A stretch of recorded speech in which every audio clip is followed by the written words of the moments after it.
We Can Do It! Programang hatid ay kwentong buhay na puno ng inspirasyon at aral mula sa ating mga kababayan worldwide. We Can Do It! Dito lang sa inyong 702 DZAS, FEBC Radyo TV.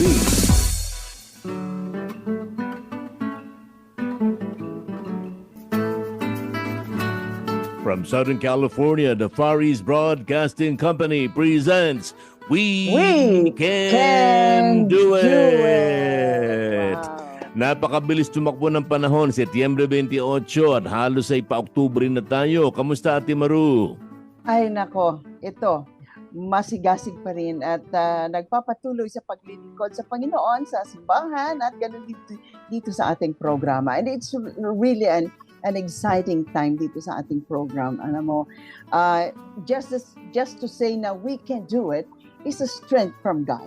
No, I can feel na walang hindi magagawa ang Panginoon sa ating buhay. So kami po ay nag-aanyaya ulit sa inyo mga kaibigan dito sa ating programa at kami ay nagpapasalamat sa Panginoon. God is always good to us. Amen. Ang We Can Do It ay isang weekly program na kung saan nagtatampok tayo ng mga panauhin na may mga makapangyarihang kasaysayan. Noong Yes. Setyembre 7 ay narinig natin ang patungkol sa kapatid na Lee at Miles Nadal. Welcome muli sa ating We Can Do It. Kuya Lee and Ate Yes. Miles Nadal. Welcome back. Welcome back Mhm. po. Balikan natin kaagad yung inyong ikinukwento. Synopsis, pinakabuod, summary. Kuya Lee, ano po ang bagay na kung saan kayo hinango ng Panginoon? Pakibahagi sa ating audience uli iyon. Ako po ay naka-recover po sa drug addiction Praise Mhm. God. for sa haba po ng panahon. Napakahabang panahon po Wow. sa Diyos. Salamat sa Diyos. Yes. Pagkakasabi mo ay nasa teenage years ka pala nagsimula kang gumamit ng drugs. Ano po? Opo. Mm-mm. What led up to it? Ano ang naging dahilan kung bakit sumubo ka? Ano po, Pastor, nagsimula po yun sa curiosity, tapos nadala ng kaibigan. Mm-mm. Doon na Mm-mm. po wala yan. Parang doon na po nag-snowball, doon na po gumulong. Lalong-lalo na po pagka, syempre, andyan yung barkada nyo, Mm. doon naman po talaga madalas nagsisimula eh. Tama. Siyempre, tsaka yung peer pressure. And then, summary, Ate Miles, ako'y hanggang ngayon, damandama ko pa yung emotion ng program natin noong September 7 eh. Walang bisyo. Wag sabihin ni Numan na yung bisyo hindi naka-apekto sa amin. Paano po naapektuhan kayo personally at ang inyong anak at ang inyong pamilya dahilan po sa bagay na ito, Ate Miles? Ano po, Pastor nung time po na, yun nga po, nalaman ko na gumagamit siya, medyo ano po parang drifting apart na po kami Mm. Mm. Hindi ko alam kung napapansin niya po noon na ganon, kasi parang baliwala na po kami sa kanya Parang hindi na niya kami, parang nandyan lang kami, pero hindi Hindi ako involved. Hindi siya involved. Ganun po. Walang connection. Walang Wala po. connection, opo. Pagdating niya po ng bahay, kakain lang siya, matutulog. Mm. Yes, magmumotor, babalik. Ganun lang po. Oo. Wow. At alam nyo, hindi lang hindi lang ang paggamit ng gamot na nakakasugapa. Ano man bisyo, wag sabihin ni naman na hindi kami apektado niyan. Maging ang mga bagay, basta ano man bagay na hindi ayon sa kalooban ng Panginoon. Iniisip kasi ng marami na ang Diyos ay killjoy, ayaw tayo magkaroon ng kasiyahan. Ano mang bagay na pinagbabawal ng Diyos sapagkat hindi talaga nakatutulong. Narinig natin na muntik na kayo magkahiwalay, Ate Miles, ano po, at nagbalak na kayo na humiwalay na halos, di po ba? Opo, Pastor. Ang ngayon, puntahan natin yung bahagi ng, siyempre nabanggit ninyo last September 7, yung intervention. So nariyan yung tinawag ang pamilya, pero isang bagay na nanatili sa aking isipan, yung tinipo ng pamilya upang ipanalangin ang kapatid na Lee. Makapangyarihan yan para sa akin. Bagay nga po yung bagay na yun at kung ano ang ginawa ng Panginoon sa observation mo, Ate Miles, at sa iyong personal na karanasan, Kuya Lee, kung paano nagkaroon ng breakthrough, paano ang Panginoon ay hinango ka sa ganoong sitwasyon. Si Ate Miles muna. Correct. Kasama ba natin ang papa noon at saka mami sa table? Mhm, Nung nag-usap-usap tayo. mhm. Kumpleto po kami noon. Kasama po yung dalawang sisters niya, ang mami at saka ang papa. Sabi po ng papa, ayusin nyo yan. Mm. Mm-mm. Hmm. Mm. Ang mami kasi hindi naman masyadong nagsasalita yung mami, pero yung nagsalita ang papa na ayusin nyo yan. Tapos tinapik ako ng papa na, sabi ng papa sa akin, huwag mong susukuan. Amen. Oh. Mhm. Mm-mm. Mm-mm. Tama. Tapos ayun na nga po, natatandaan ko po February of 2014. First Sunday po, Pastor, yun po yung nag-start na nag-church po kami sa CCJS. Mhm. Doon po, since then po, dire-diretso na po yung pagpunta namin sa church.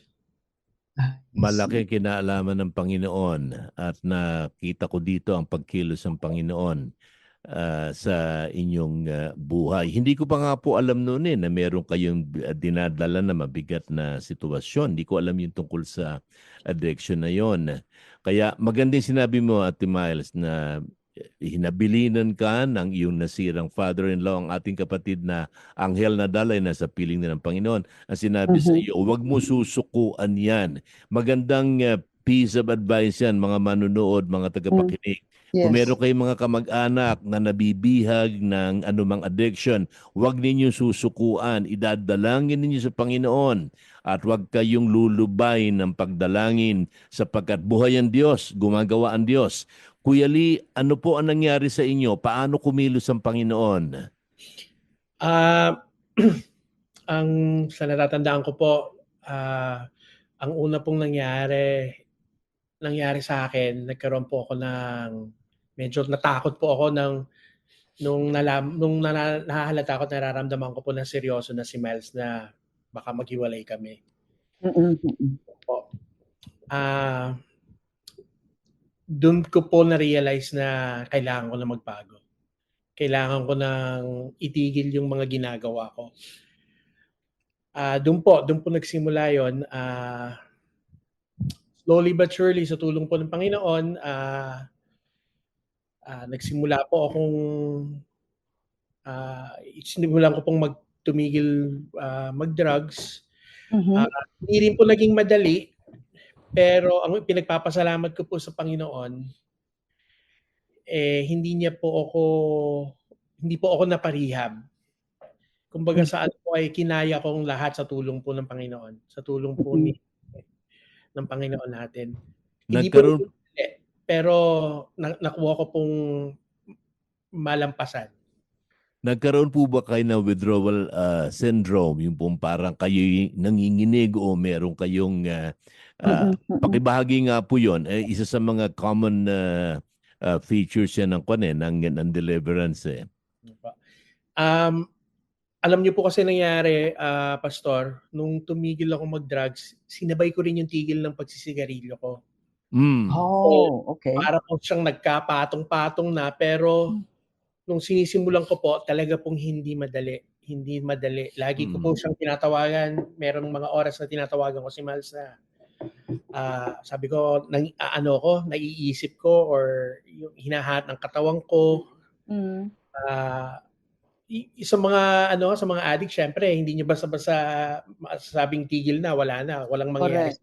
sa ninyo. Mm. Kasi po masyado kayong sanay sa mga ganong everyday living. So, ang naging ano ko po, ang naging source of strength ko po talaga ay ang tulong ng Panginoon, pagmamahal ng Panginoon, at saka po si Miles talaga. Siya po talaga ang nagsasabi Praise sa God. akin na kaya mo yan, wag mong isipin, or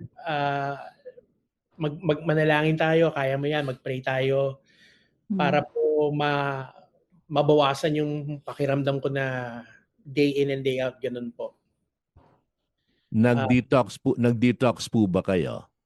Detoxification. Nag-detox po ako, Pastor. Yun nga po. One time may gusto mo pa mag-patch. Okay, pakibagi yan yung tungkol sa patch. Meron pong mga araw na kasi meron po akong ano nun sa doktor. Meron akong check-up. Nalaman niya po na, pero hindi ko po sinasabi sa kanya na about the drugs problem. Alam niya lang po yung sigarilyo. So, ano pa ho nun, usong-uso pa yung patch, yung patch. Ginawa po ni Miles, sabi niya, hindi mo kailangan yan, kaya mo yan. So, yung patch po, hindi ko naman itinabi. Pero nakikita ko siya sa isang tabi, pero hindi ko po siya ginamit. Kahit na ano pong paglalaway ko o gusto ko pong itapal sa katawan ko, hindi ko po siya talaga ginamit. Talaga pong sa tulong po ng Panginoon, na-avoid ko po yun or naiwasan ko. Pakabait po talaga ng Diyos dahil po sa lala ng problema ko, dapat po nag-rehab ako eh. Nag-rehab ako. Pero sa tulong po ng Panginoon, hindi niya po ako, siguro po talagang ganun ang plano niya para sa buhay ko eh. Hindi niya po ako pinabayaan. Hindi niya po ako talaga pinabayaan. Ang dami ko na pong instances na dapat wala na ako dito. Na-aksidente po ako sa motor, nabalian lang po ako ng kamay. Although yung bali ng buto, hindi naman po maliit na bagay, pero ang dami ko pong kasunod sa likod ko na dapat nasagasaan na ako. Na napisat na yung ulo ko, ang katawan ko durug-durug, pero hindi niya po hinayaang mangyari yon. Pero at that time po, syempre po, dahil hindi ko naman iniisip yung ganung bagay, hindi ko po naisip na ang Diyos ang may gawa nun. Plano ng Diyos yun, hindi ko po naisip yun. Ang inisip ko, ang swerte ko, hindi ako nasagasaan or hindi ako namilmaan sa aksidente. Hindi pa rin po ako tumigil noon. Tuloy-tuloy pa rin po yun. Mahal na mahal ka ng Diyos. Talagang iningatan ka niya. Sobra, no? Talagang, it was napaka-pasensyoso ng ating Panginoon. Habang tinatapik ka na niya, pero sige pa rin, parang hindi mo pinapansin. Kasi mas malakas yung desire mo eh. No? Pero napaka buti ng Panginoon at kung sa Ilonggo pa palangga kagidyas ang Diyos. Ibig sabihin, mahal ka ng Diyos. Yan ang isang mensaheng lagi natin babanggitin, ang pagmamahal ng Diyos. Makikita natin yan sa buhay ng kapatid na Lee at ng kapatid na Miles. Ilan sa mga observations na akin na puna dito sa testimony ng kapatid na Lee at kapatid na Miles. Una, ang kahalagahan ng pagsusuko sa Panginoon. Noong dumating na sa punto na ang kapatid na Lee ay kanyang isinuko ng lubusan ng kanyang buhay sa Panginoon. Mahalaga po yan. Yung support group, yung meron kang nasa tabi mo. Kaya wag niyong kayanin mag-isa. Hindi ko alam kung sino nakikinig ngayon, kung meron kayong addiction o bondage o anumang pagkaalipin o pagkabihag, maaari sa pinagbabawal na gamot o sa mga Mm-mm. substance na hindi tama o pag-uugali na hindi ayon sa kalooban ng Panginoon. Tama, oo. Hindi nyo kakayanin mag-isa. Kailangan nyo ang Panginoon at kailangan ninyo ng tutulong sa inyo. Ang Mhm. kapatid na Lee, nariyan ang kanyang may bahay, Sister Miles, na talagang iniiyak niyang malabis ang sitwasyong ito. At Ate Miles, nakita ko na tinugon ng Panginoon ang iyong mga dalangin. Oh. Bagaman hindi libo-libo marahil ang dumalangin, pero dinidinig ng Panginoon ang marubdob na dalangin ng Mm-mm. bawat isa sa atin. Mm-mm. Yung support group, mahalaga yan. At wala po sa ano yan, wala sa background. Ang kapatid na Lee, laki sa church yan at laki ng Sunday school yan. Kaya ang addiction ay pinapasok niyan ang lahat ng antas ng lipunan, mga churchgoers, mga nasa liblib na dako. Ang problema ng droga ay talamak na talamak. At tandaan nyo, ang kasalanan ay pahamak. Subalit si Kristo ang lunas ay ng ating laging tatandaan. Ate Miles, mula nang kayo ay lumapit sa Panginoon at nakita ninyo ang deliverance o ang paghango ng Panginoon, kamusta na po ang inyong buhay bilang isang pamilya? At ano po ang inyong ginagawa upang magpatuloy ang inyong paglakad sa inyong buhay Kristiyano?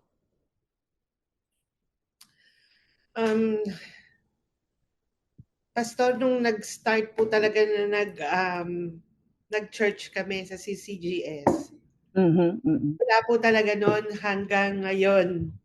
Talaga pong everyday may nakikita ka pong difference sa buhay nyo. Although hindi naman parating masaya.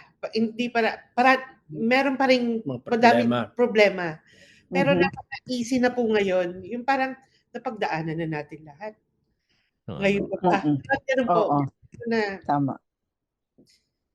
we make it a point po na pinag-uusapan na namin lahat. Hindi na kami nagtatago ng wala na po kaming tinatago sa isa't isa. Open po kami, wala po kaming sekreto. Kahit na po kami sa isa't isa, pinapakita na din po namin, sinasabi din po namin.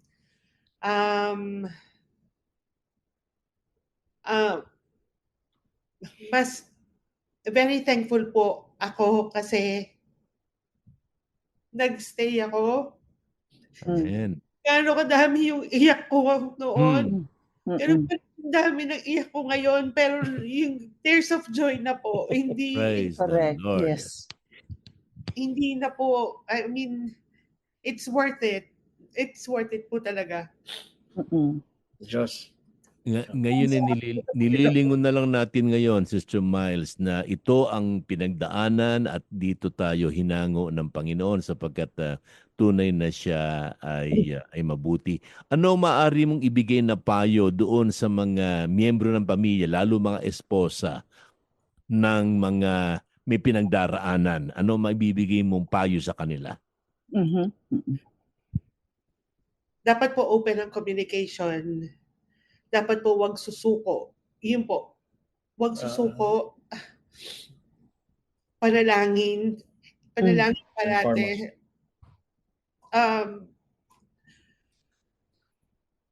Wag masisway kung ano yung sasabihin ng ibang tao. Dapat isipin kung ano yung makakabuti sa pamilya nyo. Malaking bagay po talaga kasi yung support system eh. Mabuti na lang po ang mga mami, ang pamilya po namin very supportive sa isa't isa. So, malaking bagay po na lahat kami nagtulong-tulong para dun sa problema namin noon. Kasi kung ako din po, baka po walang nangyari. Pero dahil po madami kaming sumusuporta at nagpapakita sa kanya na mahal namin siya, na ayaw namin siyang mapariwara or something. Yeah. Talaga pong napakabuti ng Panginoon, talaga nagtagumpay talaga lahat ng mga sinakripisyo at yung mga heartaches talaga po, ang dami-dami. Pero talagang burado po lahat. Dahil, Pastor, ngayon nakikita naman po natin, pinagpipreach niyo pa po ng Sunday school si Dito. Kapatid Dali, Ah, isa sa mga Sunday school teachers natin si PLE. Ang ganda na sinabi ni Ate Miles na Yeah. una, wag bibigay, pangalawa, yung patungkol sa yung suporta ng pamilya. At kaya ibabalik ta rin ko pagkakasabi ng Ate Miles, kung meron kayong mga kamag-anak na pasaway, sakit ng ulo, huwag kayong lulubay. At kayo ang maging angkla nila sapagkat kailangan nila yan eh. Unawain na lang ninyo kung bakit yan ay mainit ang ulo, bakit yan na hindi kayo pinapansin, at bakit hindi pa rin nagbabago. May panahon ng Panginoon para sa kanyang mga anak. Ang ganda. Kuya Lee, Yeah. Oo. ang ganda ng iyong patutuo. Marami nga mga kabataan na nakikinig ngayon at marami din ang mga nasa age group mo na nakikinig na ang Diyos lang nakakaalam kung sino-sino ang mga nasa panahong ito ay nasa ganoon ding pagkabihag. Ano may bibigay mo sa kanilang mensahe galing sa iyong puso, kapatid? Unang-una po kung sa lahat po ng mga bata or kasing age group na, sa lahat po ng mga tao na mayroong addictive personality, kung susubo kayo, huwag niyo nang gawin. Amen. Yun. Huwag niyo na pong subukan. Kasi po magugustuhan niyo lang. Ang drugs po may way na talagang ma-attract kayo eh. Kumbaga sa hihilahin talaga nila ang pagkatao mo, ang yung being, ang yung pagkatao. Yeah. Malulung ka. Pangalawa po, kung nasa ganitong sitwasyon na kayo, hindi po hulihan lahat. Dumulog po kayo sa Diyos para baguhin kayo. At napakalaking ginhawa po pag napakawalan niyo yung bondage ng drugs. Yeah. Hindi ko naman po sasabihin giginhawa ang buhay niyo, pero makikita niyo po na talagang ang araw niyo hindi maaaksaya. Lalong-lalo na po sa pamilya niyo, sa mga kaibigan, sa inyong mga careers, sa inyong mga hobbies. Kasi po minsan hindi minsan, mas madalas po na ano po yan eh, na mamask or na itatago pag gumagamit kayo ng drugs. Akala nyo nag-i-enjoy kayo pero hindi kayo nag-i-enjoy. Sa long run, nakakapagod po. Nakakapagod po talaga.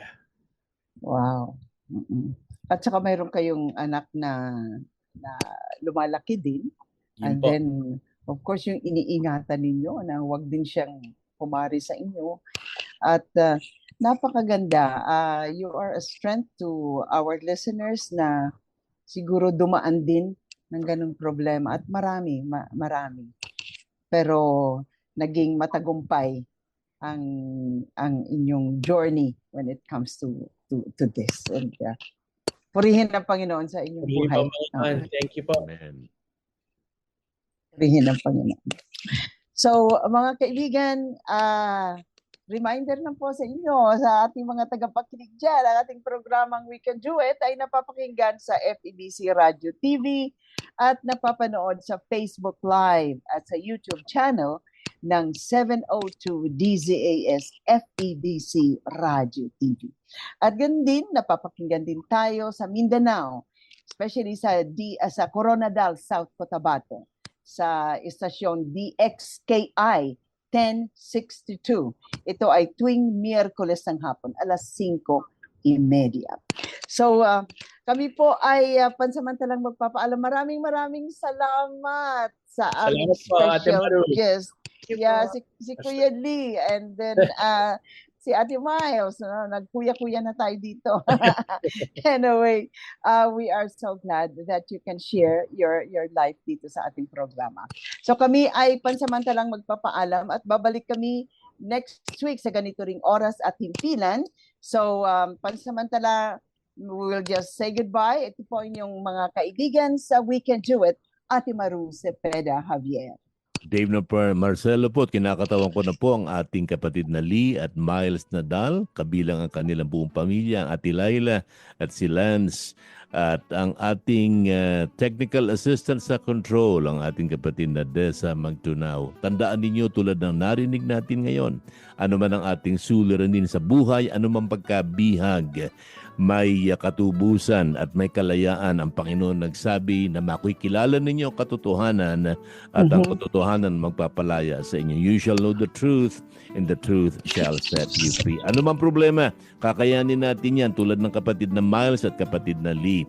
Kaya't masasabi natin tulad ni Apostle San Pablo, I can do all things through Christ who gives me strength. Kaya sa pagwawakas natin, sabay-sabay natin sabihin, ano man ang problema, ano man ang addiction, ano man ang suliranin, mapagtatagumpayan natin, kakayanin natin, because with the Lord, sabay-sabay Kuya Lee, Ate Miles, Ate Maru, with the Lord, We can do it! Inyong narinig ang We Can Do It! Dito lamang sa inyong 702 DZAS, FEBC Radio TV, Agapay ng Sambayanan.